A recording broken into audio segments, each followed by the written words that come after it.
Up until now, our communication with machines has always been limited to conscious and direct forms.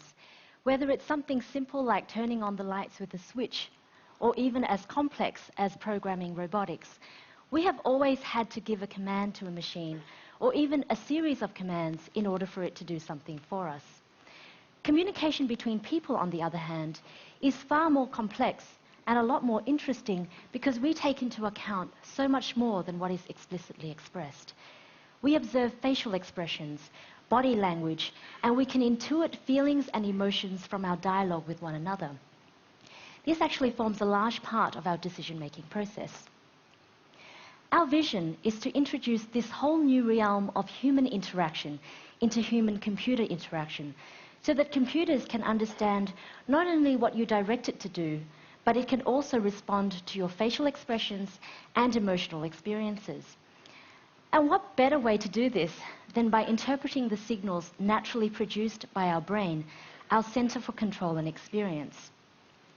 Well, it sounds like a pretty good idea, but this task, as Bruno mentioned, isn't an easy one for two main reasons.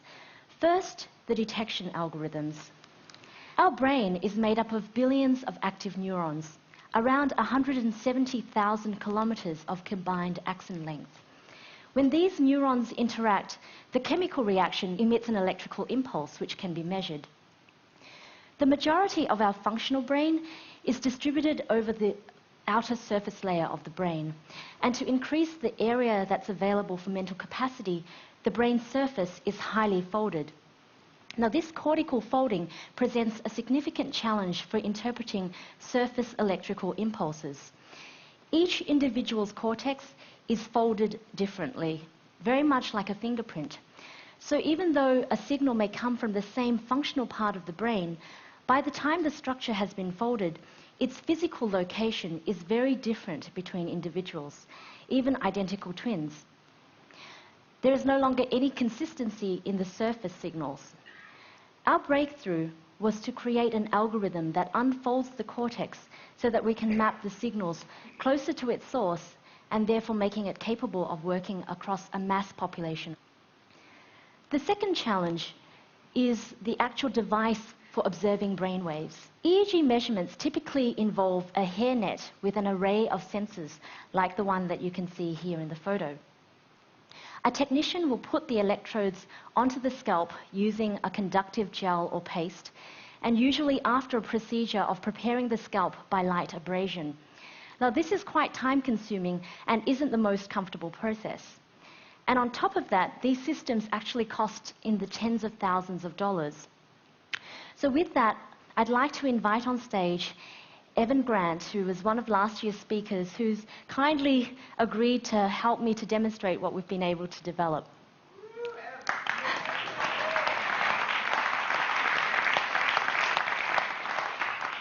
So the device that you see is a 14-channel high-fidelity EEG acquisition system.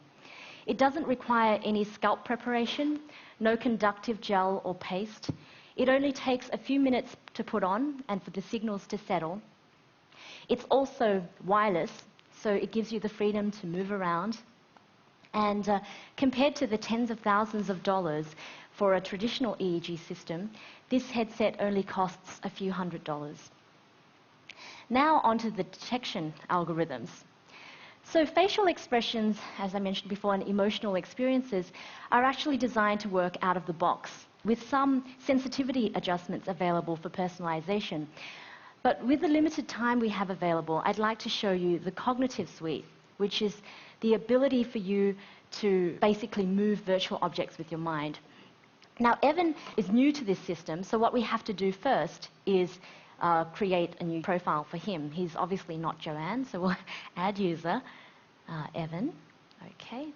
So the first thing we need to do with the cognitive suite is to start with training a neutral signal.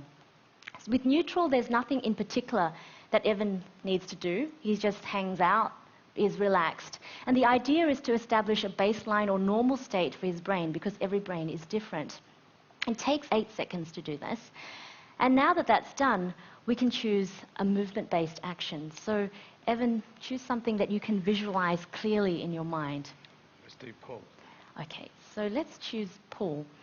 So the idea here now is that Evan needs to imagine the object coming forward into the screen, and there's a progress bar that will scroll across the screen while he's doing that. The first time, nothing will happen because the system has no idea how he thinks about pull. But maintain that thought for the entire duration of the 8 seconds. So 1, 2, 3, go.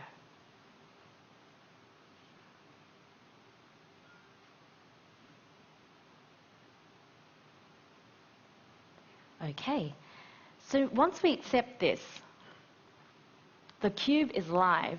So let's see if Evan can actually try and imagine pulling. Oh, good job! That's really amazing. So we have a little bit of time available. So I'm going to ask Evan to do a really difficult task. And this one is difficult because it's all about being able to visualize something that doesn't exist in our physical world. And this is disappear. So what you want to do, at least with movement-based actions, we do that all the time, so you can visualize it. But with disappear, there's really no analogies. So Evan, what you want to do here is to imagine the cube slowly fading out, okay? Same sort of drill. So 1, 2, 3, go.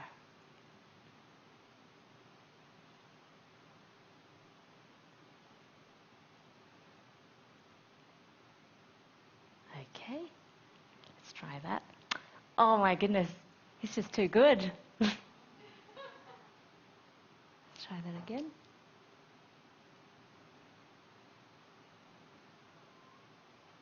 Losing concentration. But we can see that it actually works, even though you can only hold it for a little bit of time. As I said, it's a very difficult process to imagine this.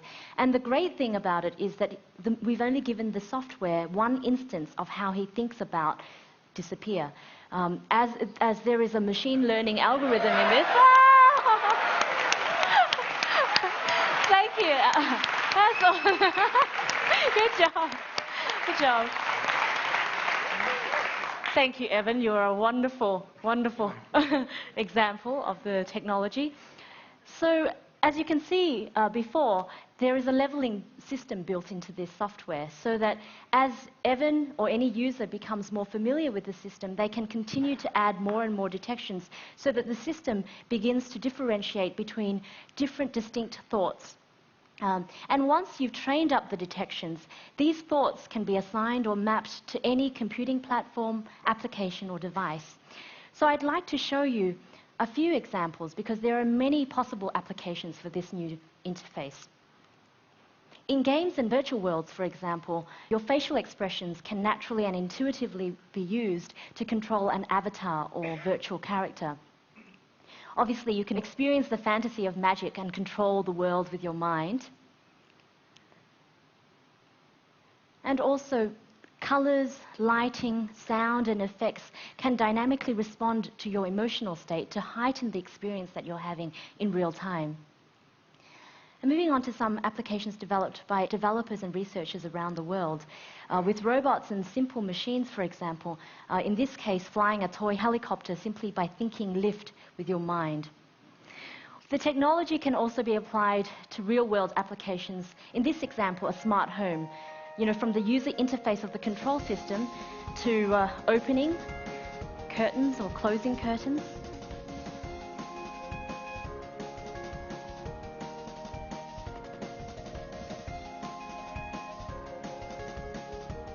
And of course also to the lighting, turning them on or off. And finally, to real life-changing applications, such as being able to control an electric wheelchair.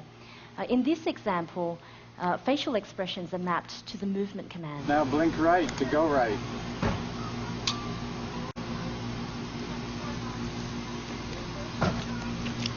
Now blink left, turn back left.